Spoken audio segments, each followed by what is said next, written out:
Okay, welcome everybody on behalf of Los Angeles Museum of the Holocaust. My name is Michael Morgenstern, and I am one of our museum's educators.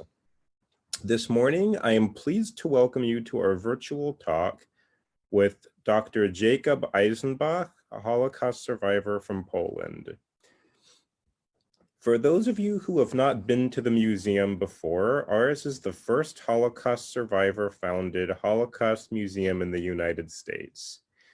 In the 1960s, a group of survivors worked together to create a memorial for their loved ones who perished in the Holocaust, and this memorial eventually became our museum. These survivors who established our museum did so with a mission to commemorate, educate, and inspire future generations. Even though we are not able to be in our museum's physical space for the time being, we're still able to carry on this mission of theirs. This morning, you have the honor and privilege of listening to Dr. Jacob Eisenbach, who will share his story with you. After Jacob shares his story, you can type in questions and he'll answer as many as possible. So, Jacob, I am honored and pleased to welcome you to this forum right now, and you can start sharing your story. Thank you so much for being here with us this morning. Thank you very much, Michael, for inviting me. And I want to thank everyone who's joining us on this Zoom to hear about the story of the Holocaust and genocides.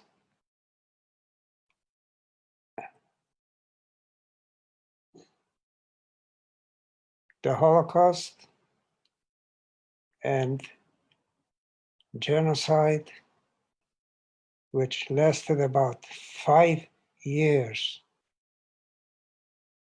had 60 million victims.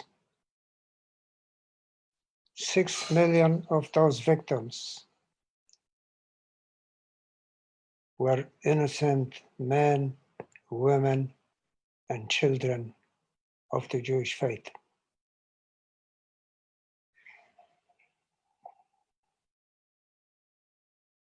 It is important that the world knows what happened.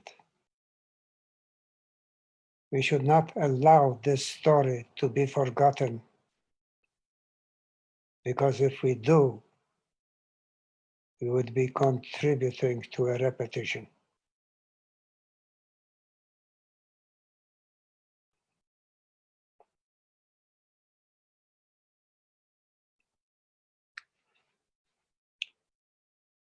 I was born in the city of Lodz in Poland in 1923.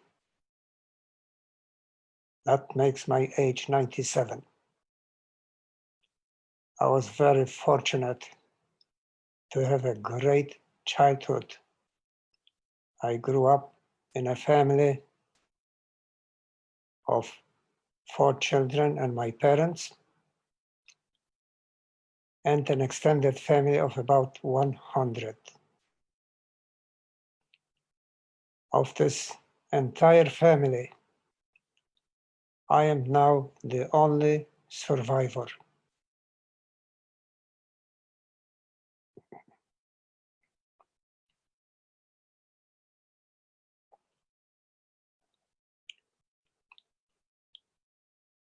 I had an older sister.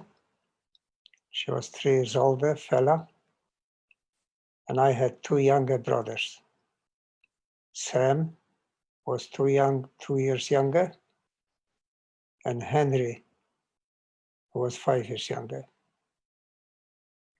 My parents adored each other,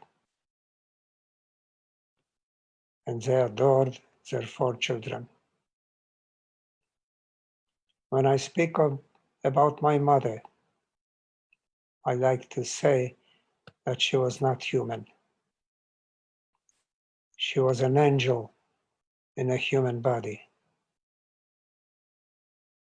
She would gather her 4 children, put her arms around us, and blessed us by saying to us, "You are my greatest possession."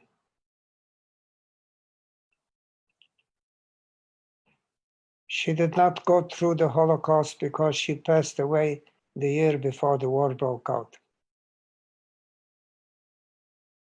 She had a problem with heart valves. She had rheumatic fever during childhood. It affected her heart valves, and the medical profession had no solution for that problem at that time.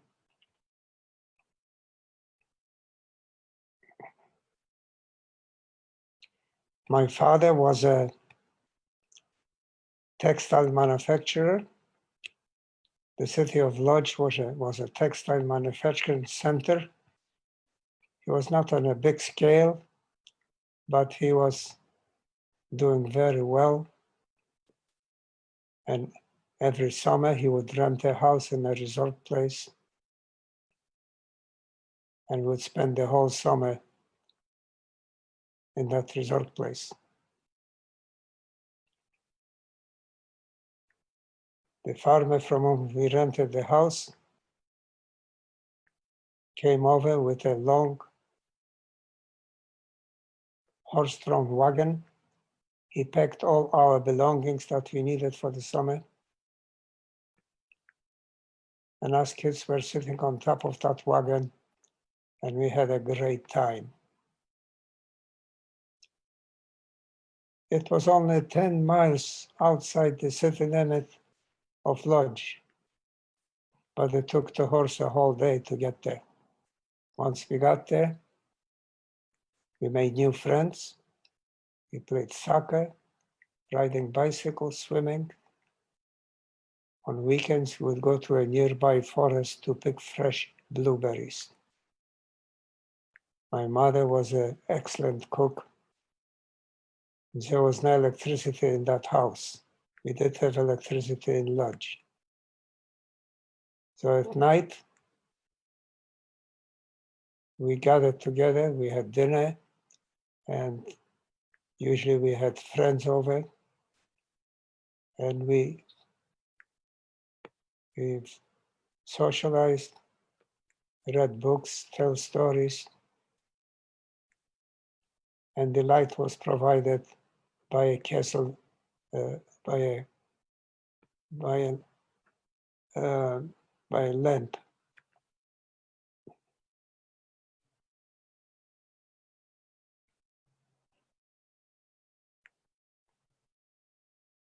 And my father would come out every weekend to spend the weekend with us.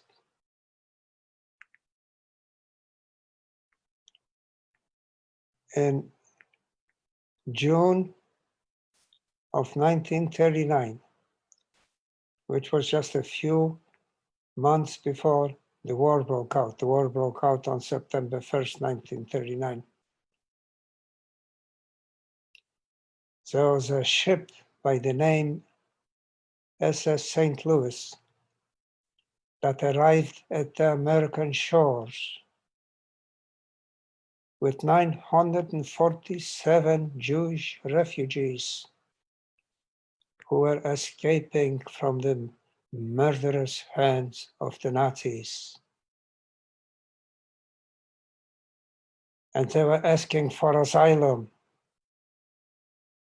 That asylum was denied. The ship had to go back to Europe. Many of those people died at the hands of the Nazis. Who was responsible for not allowing those refugees into the country? It was Cordell Hull. Cordell Hull was the American Secretary of State for 12 years.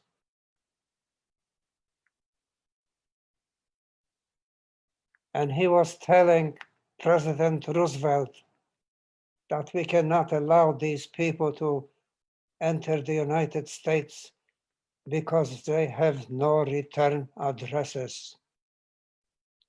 preposterous. These people were escaping from the murderous hands of the Nazis. How important was it for them to have return addresses? They didn't have any.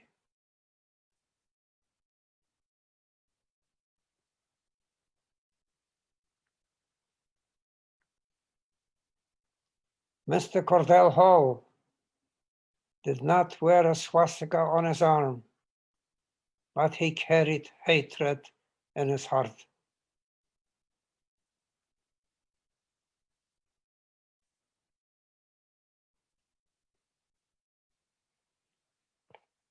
The next year, 1940, in June, Eleanor Roosevelt, who was the wife of President Roosevelt, a great humanitarian. There was a Portuguese ship that arrived at American shores with 840 refugees asking for asylum. Eleanor Roosevelt bypassed her husband, the president. She bypassed Cordell Hall, and she negotiated with high officials of the State Department, and she obtained entry visas for those 840 Jewish refugees. And they disembarked in Virginia in June of 1940. What a great humanitarian she was.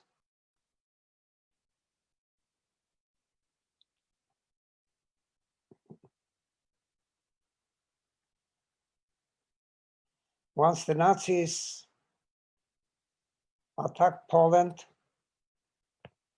on September 1st, 1940, they occupied the city of Lodz, my hometown, practically without a fight, within 7 days.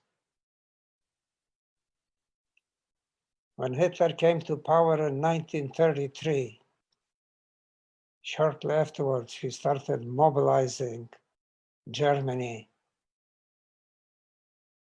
He built an air force. He built tanks, heavy armaments and munitions, trucks and motorcycles. He had everything to attack Poland.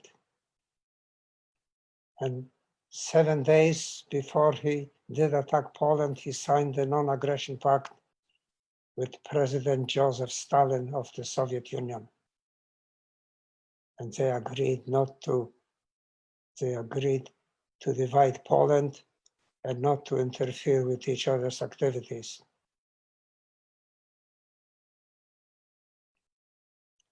As soon as they came to the city of Lodz, they started building a wrought iron fence about the old city. And that was to be the ghetto of Lodz. Lodz had a population of 700,000 people. Half of those people were Jewish. We had our own schools, grade schools, junior and senior high schools. We had a Jewish culture in the ghetto. We had, before the war, we had a Jewish theater, Jewish newspapers. It was a great, great city to grow up in.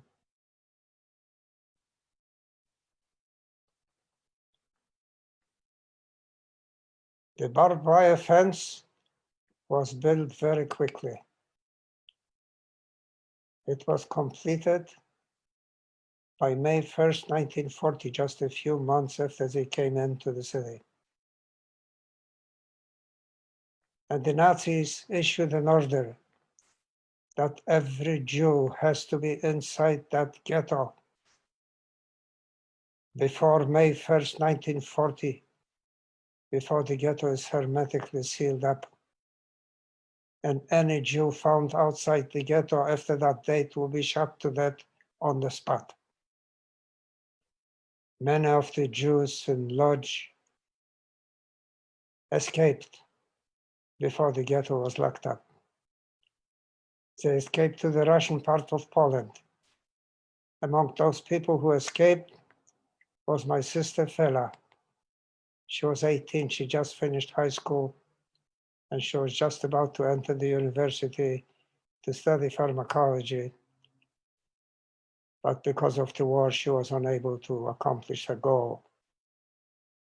She settled in the city of Lvov, which was occupied by the Russians.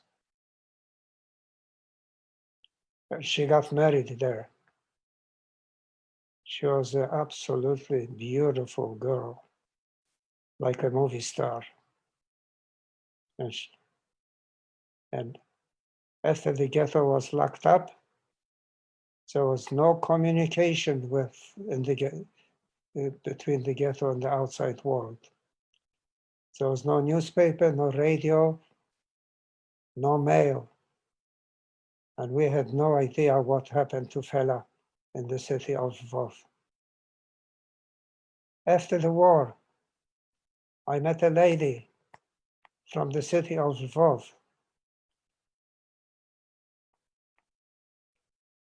Two years after the war broke out and after Hitler signed the non-aggression pact with Stalin, he decided to invade the Soviet Union against the advice of his top generals and top politicians. They told him it will be dangerous to do that because they will not be able to supply the front lines in the brutal Russian winters of 50, 60 below zero and 5, 6 feet of snow. Napoleon tried it in 1812 and he failed miserably for that reason. But Hitler was under the influence of amphetamines. His judgment was impaired. He did not listen to the advice of his generals and politicians and attacked the Soviet Union. That was one of his biggest mistakes. And that was the beginning of the end of the Nazi era, because they couldn't supply the front lines and they lost 1 million soldiers at the Russian front.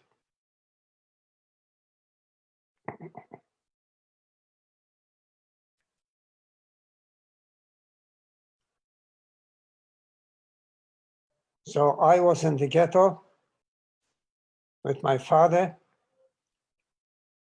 and with my two younger brothers.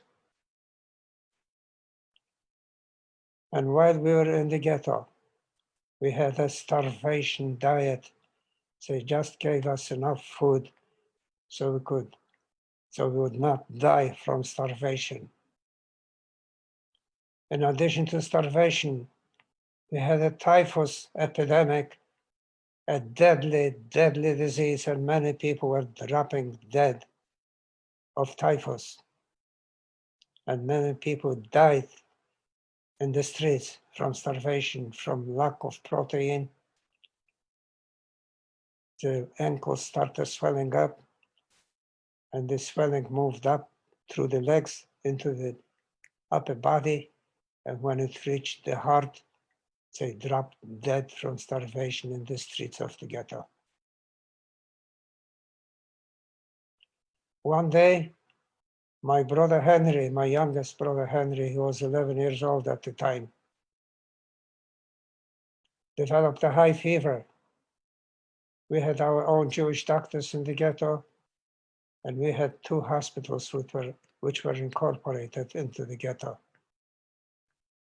We called the doctor, he diagnosed him with typhus and told us to take him to the hospital. So we took him to one of the 2 hospitals. The next morning, I was walking on my way to my job. I had a little job there. And I was passing one of those 2 hospitals, but it was not the one that my brother Henry was in. And we took him there the day before. What do I see? in front of that hospital that I was passing, there was a big truck, the kind of truck that was used to transport cattle, guarded by Nazi soldiers with machine guns. And they were loading that truck with patients, on live people on top of each other, 30 layers of live people. When I saw that, I started running to the other hospital where Henry was. It was 3 miles. On the way, I came across another truck like this, loaded with people, 30 layers of people to the top. There were spaces between the boards. Streets were deserted. When I saw that truck, I stopped for a minute to look between the boards to see if I can see Henry. I didn't see him. The driver had a companion, a Nazi soldier with a machine gun. When he saw me watching the truck, he started shooting at me with his machine guns. But his bullets did not hit me because I was in front of an apartment building and I ran into the building. And this truck continued on the way away from the hospital, and I continued running toward the hospital. And when I got there was a third truck I saw there in front of the hospital, guarded by Nazi soldiers with machine guns. You couldn't get in. The hospital compound was surrounded by an 8-foot fence. So I went to the back of the fence and I saw a crowd of people there outside the fence. And nurses were handing patients over to that crowd of people to save those people from the Nazis. I climbed that fence. I'm 5'4", and to this day I can't figure out how I climbed the 8-foot fence, but I did. And I go up to the room where we put Harry in the day before, Henry that is, and he was not there. So I asked the nurses, where is Henry? He was taken out 15 minutes ago. He was in that truck that I met in the street.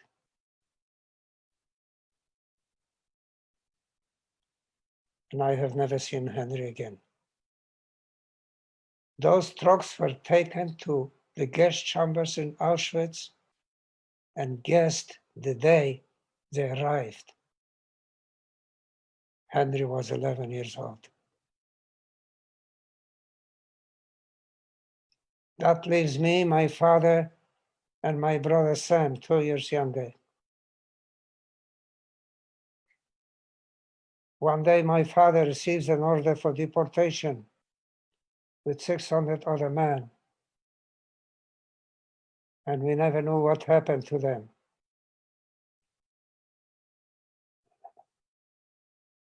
After the war, I met a man, one of the 600, who managed to escape from the group. And he told me what the Nazis did with them. They had them carry heavy racks on a starvation diet, and they all died out. So I have never seen my father again. That leaves me and my brother Sam.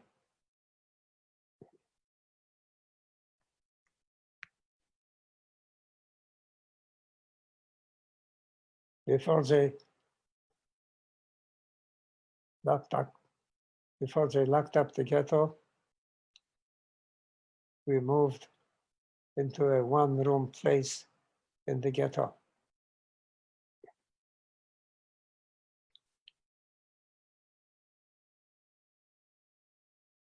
And one day, I received an order for deportation.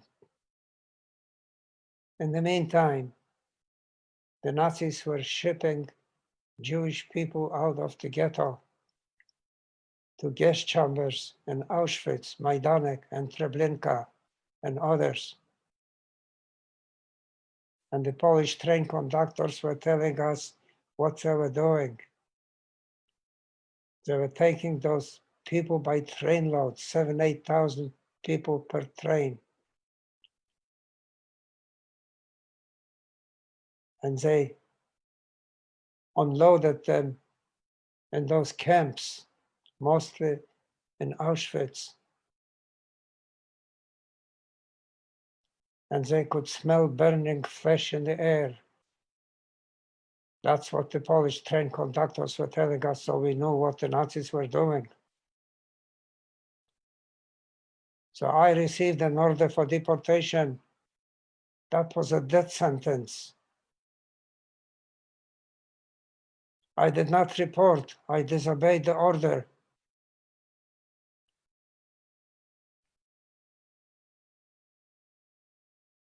And we lived in that one room upstairs, 20 below zero and 20 below zero outside and 20 below zero inside. There was no fuel.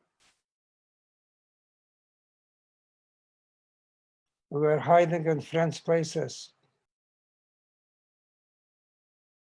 After a month of hiding, we ran out of places to hide. And neighbors living next door to that one room place that we used to be in were telling us that the police was there many times. And we took everything out of that room and we put a padlock on the outside. And when the police saw the padlock, they just decided to leave. They decided there's nobody there. So when we ran out of places to hide, we decided to go back into that room. A friend of ours put the padlock on the outside,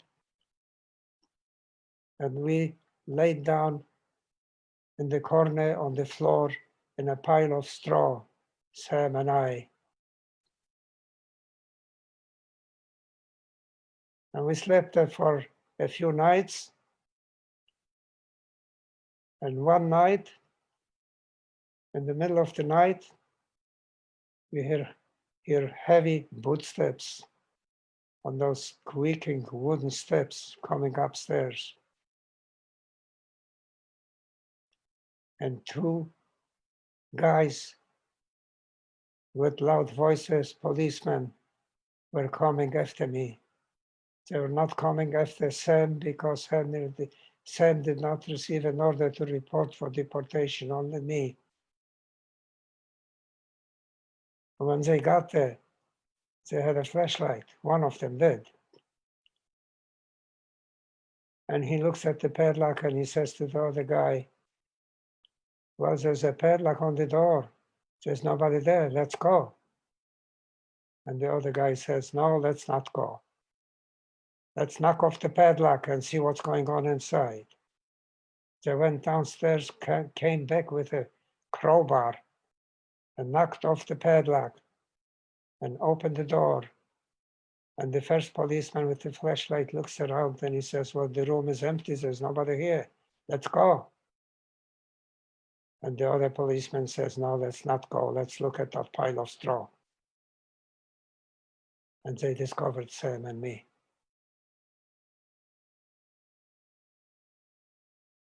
I knew where I was going. I was going to the gas chambers. Sam didn't have to go.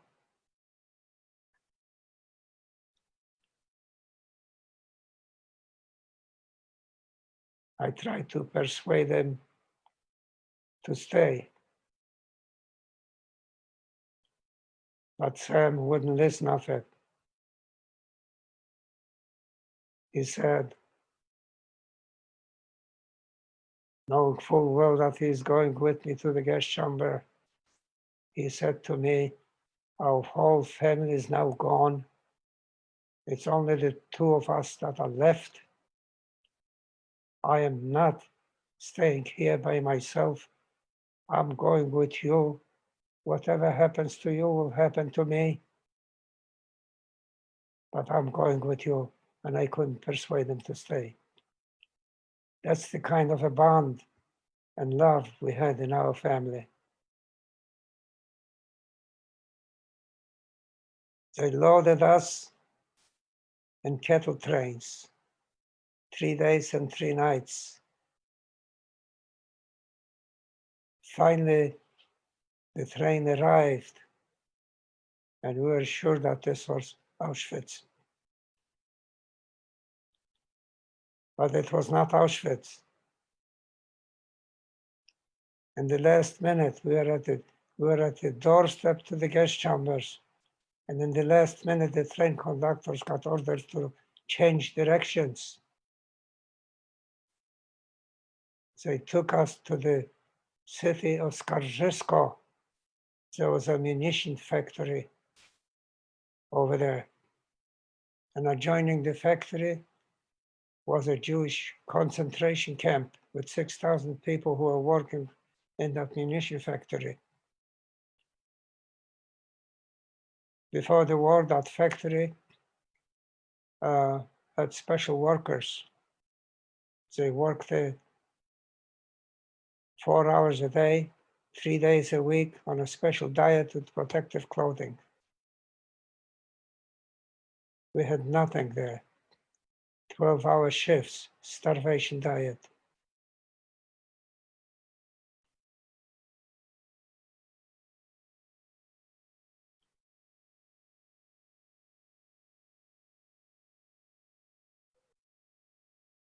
After a while, the Eastern Front after Hitler attacked the Soviet Union and was retreating. We heard artillery shots. There was street fighting between the Germans and the Russians. And one night, the Nazi guards around the camp, which was surrounded by barbed wire, and every 200 feet around that barbed wire fence was a watchtower with Nazi soldiers with machine guns. All of a sudden at midnight, the Nazi soldiers disappeared from the watchtowers.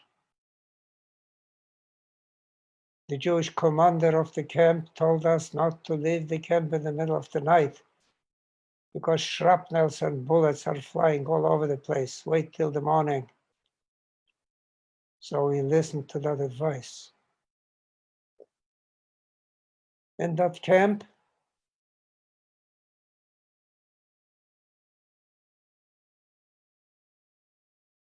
I met my future wife, a most romantic place. And the next morning, Sam and I and my wife are walking out of the camp free.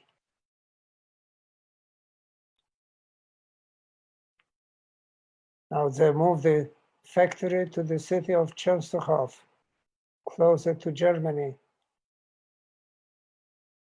And after we walk out of the camp, we slept in places where Nazi soldiers used to live.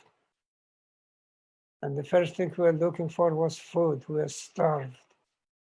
And we found a Nazi army truck loaded with food. Salamis and all kinds of good food. And vodka, but we didn't drink. And we were told not to eat much food because our bodies are not used to digest much food and we can get sick.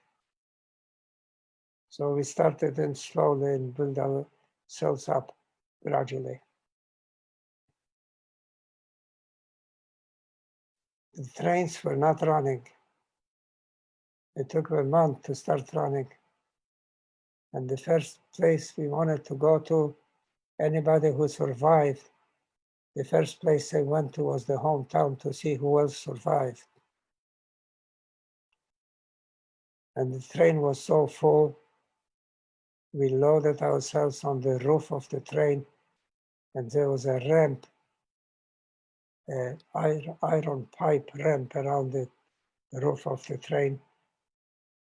And it was dangerous because when the train made turns, we could fall off.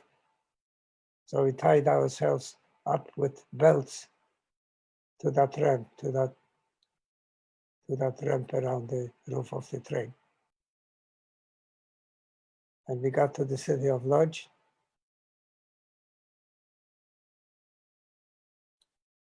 I enrolled at the University of Lodz, and my brother Sam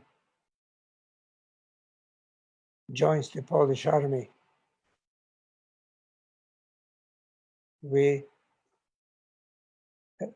had a good life in Poland in spite of the anti-Semitism. So we considered ourselves patriots. So Sam joins the Polish army.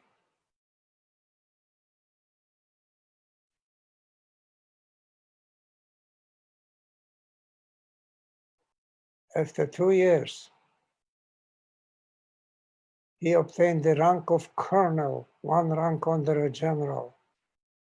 He was in command of a division of 10,000 soldiers. And the army decided to send him to the city of Białystok, which was known to be very anti-Semitic. So Sam goes to Białystok, but before he goes there, he changed his name from Sam Eisenbach to Stanisław Adamowski, as Polish as you can get it, to hide his Jewish identity. And he was doing the same work that he did in Lodz. He was in command of a division of 10,000 soldiers. One day he was coming home from his office, and somebody was already waiting inside his home. And as soon as Sam came in, he put a bullet in Sam's head and killed him. The Polish anti-Semites in Białystok have found out that Stanisław Adamowski was a Jew. And the police was so anti-Semitic, they refused to investigate who did it.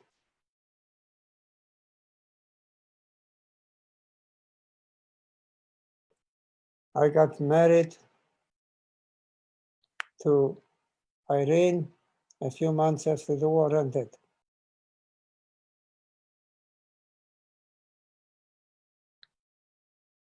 One year after the war ended, in the city of Kielce, the anti-Semites were spreading a rumor. They were hiding a Polish 10-year-old boy and spread the rumor that the Jews kidnapped the boy.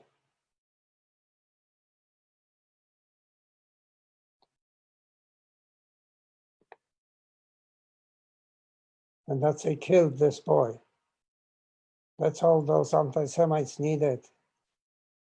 They came out into the streets of Kielce with crowbars and killed 43 of those few Jewish survivors of the Holocaust. When that happened, my wife and I decided we are leaving, we're not staying in Poland. But we couldn't leave because the Russian army established control of Poland, and they wouldn't let their people out. They had a policy of not letting their people out of the country because they didn't want them to see how people live in free societies. That was in 1946, 2 years before Israel was created. There was a Jewish organization in Palestine called Bricha. Bricha in Hebrew means escape.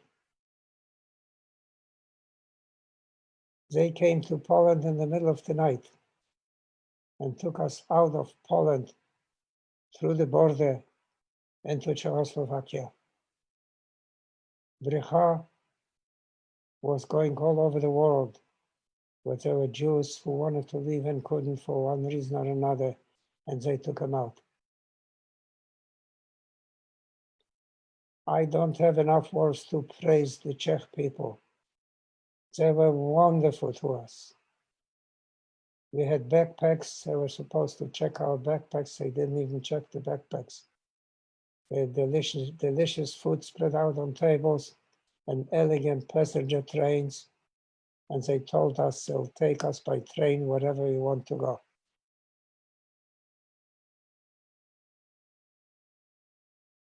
So we went through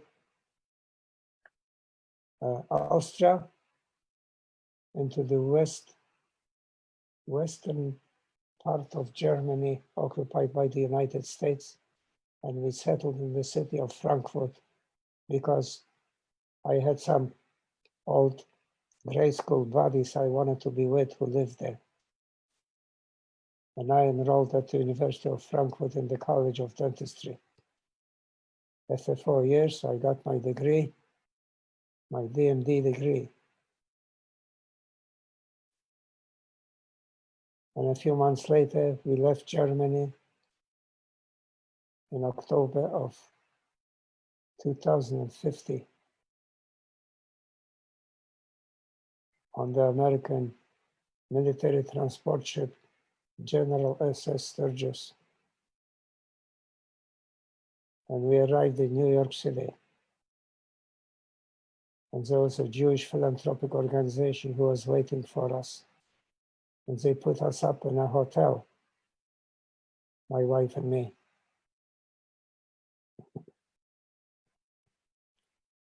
Until I was able to find a job.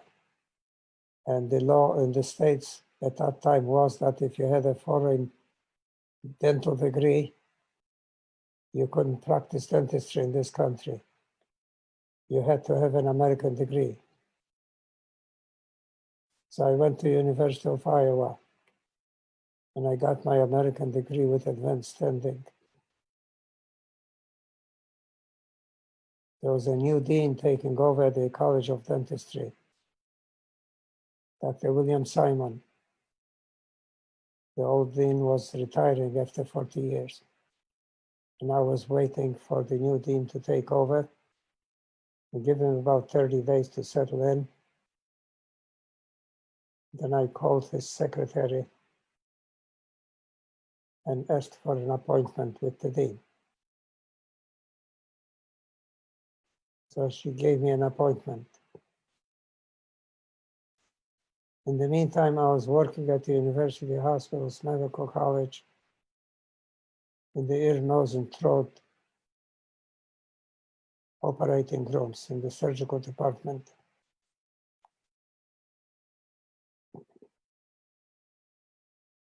So I had this appointment with the dean, and after 15 minutes of conversations, I told him that I have this degree from dentistry, and I would like to be admitted with advanced standing.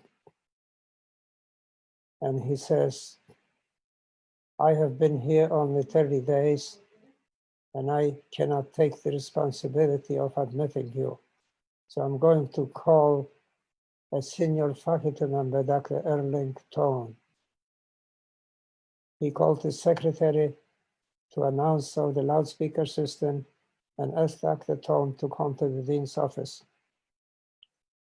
And the dean says to him, I would like you to meet Dr. Eisenbach. He has a degree from Germany and he wants to be admitted with advanced standing. And I just want you to meet him. You don't have to give me your answer now. So we talked for a few minutes, and Dr. Tone says to Dean Simon, I see no reason why we cannot admit him. And I wanted to be admitted in in September when the new school year started. But they admitted me in February, right? They wanted me to start right away. So I got my American degree, and I was in practice in Cedar Rapids, Iowa for 18 years. Wonderful people in Iowa. My wife had a problem with her back. She had a spinal fusion. She was in a lot of pain in Iowa. It's the cold weather in the winter, 20 below zero, and high humidity in the summer. So we tested the climates, and she came out with my youngest son, 9 years old at the time. She came out to San Diego. She left Iowa, she was in pain. As soon as she got to San Diego, she had no pain. And she spent the 2 months just to test the climate. And she comes back to Iowa, and she is again in pain. So that was the convincer. I sold my practice. I had a very successful practice. I sold my home, whatever else we had, and we moved to California. And I settled in Orange County because we had friends here. And I still live in Orange County. I have been here now for 47 years.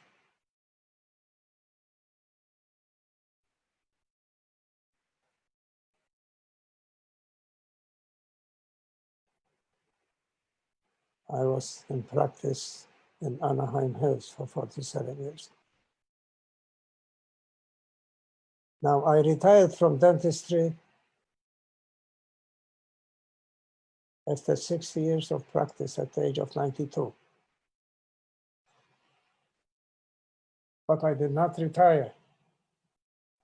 I have a new profession. I was lecturing all over the country and in Australia, lecturing about the Holocaust and genocides. I lectured at universities, colleges, high schools, churches, and in Arab communities.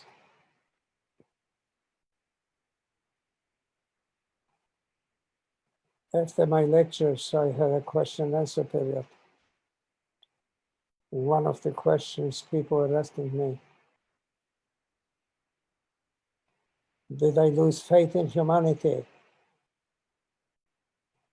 And this is what my answer was.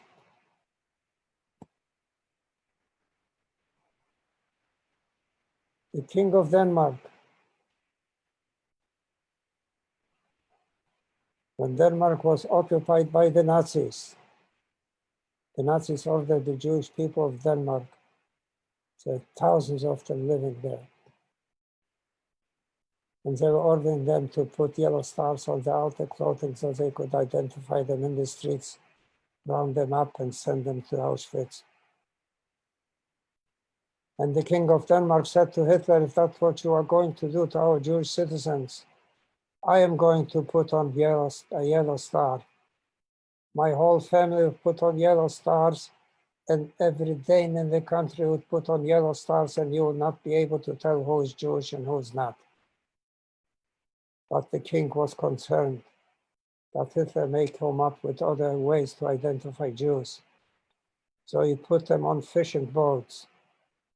Every single Danish Jew was shipped to Sweden, a neutral country where Hitler could not touch them.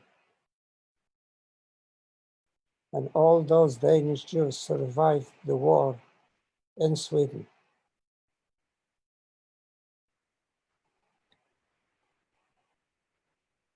Raul Warrenberg a Swedish diplomat in Hungary. He came from an aristocratic Swedish family, and they appointed him to be ambassador in Hungary. When the Nazis occupied Hungary, they were just about to ship 100,000 Hungarian Jews to the gas chambers. And Raul Warrenberg issued them Swedish passports.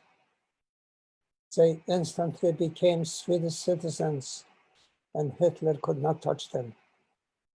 He saved 100,000 Hungarian Jews. Chiyuni Sugihara, a Japanese diplomat in Lithuania. He was the ambassador to Lithuania. He couldn't stand watching what the Nazis were doing to the Jews. So he asked his government to give him permission to issue 6,000 Japanese visas so they could go to Japan, where the Nazis could not reach them. The Nazis were allied with the Japanese were allied with the Nazis in those days, and they turned down his request. What did Mr. Sugihara do? He disobeyed the order of his government and issued those visas anyway. And I have seen one of those original visas. And they all went to Japan, and they survived in Japan. He did that because, as he said it, because it was the right thing to do, knowing full well what the Japanese will do to him. They fired him from his position as ambassador and brought him and his family back to Japan, and he lived in obscurity and poverty. Now Mr. Sugihara is a great humanitarian hero in Japan, and they built a great statue in his honor. Small country of Albania in Europe, made up of 90% Muslims and 10% Christians and thousands of Jews. When the Nazis occupied Albania, they demanded that Albanian people deliver the Jews. And they were hiding each of the Jewish neighbors in such a way that the Nazis couldn't find a single one. Albania, that was Albania. Bulgaria did the same thing. Then I say, how could I possibly lose faith in humanity when such great humanitarians were alive under the Nazis, and many of them risked their own lives to save the Jews from the Nazis. Even in anti-Semitic Poland, there were many Polish Jews, many Polish humanitarians who risked their lives to save the Jews. They were hiding them in holes on the ground. And when the Nazis found out about it, they killed the Polish people as well as the Jewish people. But that didn't stop those Polish humanitarians to continue their work. I was asked the question, did I lose faith in God? When I studied Jewish history, Jewish culture, and Jewish religion, it was the Jews who brought to the world the ideas of justice and morality, among other great ideas. How could I possibly lose faith in God? I have a deep belief in God. I was asked if I was feeling like having revenge. And my answer to that was, I live in the greatest country that ever existed.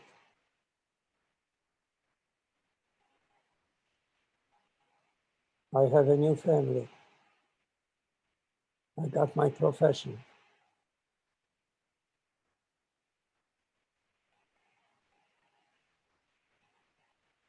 And this is my revenge.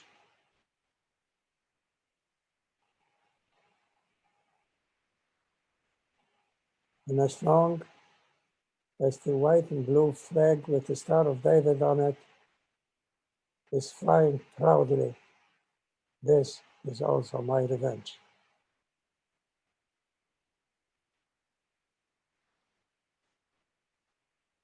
I'm active in advancing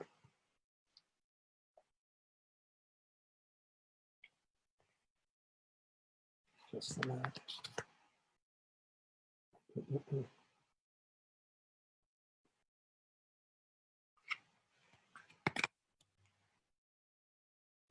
Advancing the international crusade against all genocides. Genocides have been happening throughout history, and millions of people have died in genocide, Jewish and non-Jewish. And this is my mission. Until the day comes when mankind will be able to say with confidence, never again. Thank you.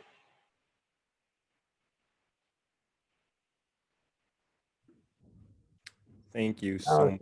if you have any questions, I'll be glad to answer any questions. I just don't discuss politics. I just deal in facts. Don't be bashful. Please ask any questions you want. Thank you so much for sharing your story with us this afternoon. I first would like to remind you, if possible, if you can adjust your phone holder so that the audience can see your whole face, that would be great. Yes. How should I adjust it? Great. Yeah, that's good. Yes, perfect. Thank you very much. We wanted to be able to see your face. We have a few questions for you. First, when did you start sharing your story? Well, when I was practicing dentistry, I was so busy. I never had the time to write a book. But I had a patient who was a writer, a professor, and she was a patient of mine for quite a while. And she was coming in for appointments, and she heard my stories.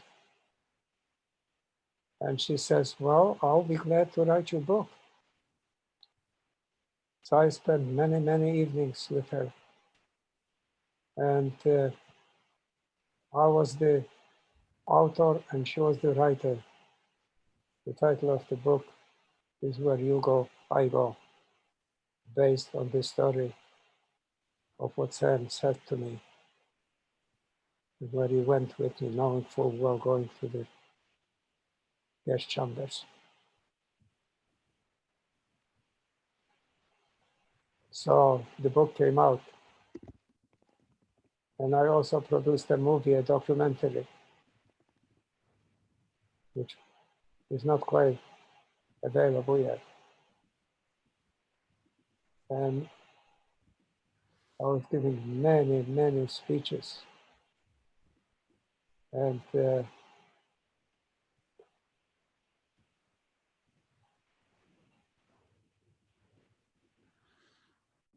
one time I was invited to give an hour speech on worldwide radio. That was an honor.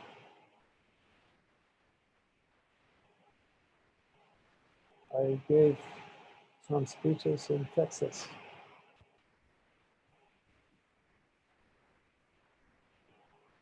At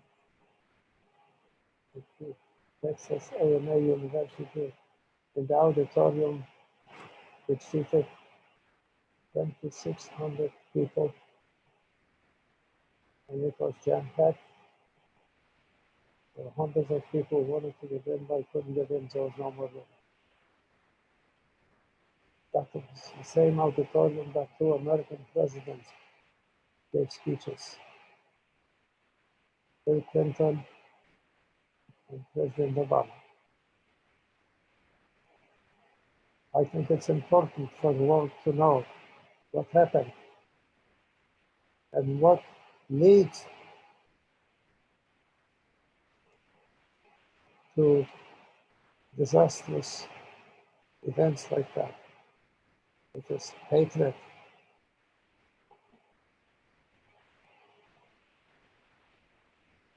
Okay,